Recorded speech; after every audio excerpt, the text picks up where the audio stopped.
Good morning po sa inyo lahat. Isa pang muli yugto na ating daily Bible blessings.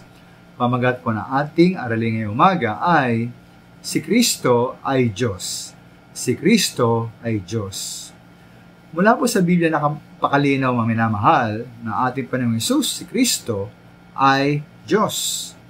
Nga po sa Hebreo Kapitulo 1, versikulo 1 hanggang 3 ay poroon, ang Diyos na nagsalita ng unang panahon sa ating mga magulang sa iba't ibang panahon at sa iba't ibang paraan sa magitan ng mga propeta ay nagsalita sa atin sa mauling araw na ito sa magitan ng kanyang anak na siyang tinalaga na tagapagmana ng lahat ng mga bagay na sa pamagitan naman niya ay ginawa ang sanglibutan.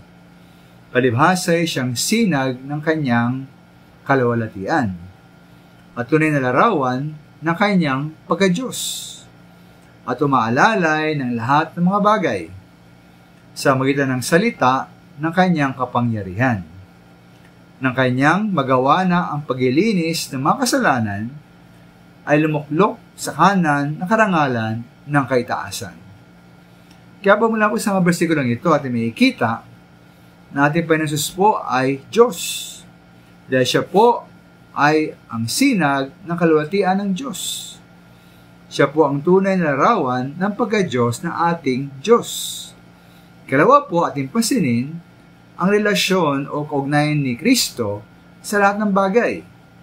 Ayon po sa mga bersikulo, siya ang tagapagmana ng lahat ng mga bagay. At ginawa ang mga ito sa magitan ng ating Panginoong Hesus. At bilang lumikha, siya rin po, ang Panginoong Hesus din, ang umaalalay sa lahat ng mga bagay sa magitan ng kanyang makapangyarihang salita. Ikatlo po, bilang anak ng Diyos, si Kristo po, ating Panginoon, kasalukuyan ay nakaluklok sa kanan ng karangalan ng kaitaasan. O siya po ay nakaupo sa kanan ng makapangyarihang Diyos sa langit. Siya po ay naghahari sa lahat ng mga bagay.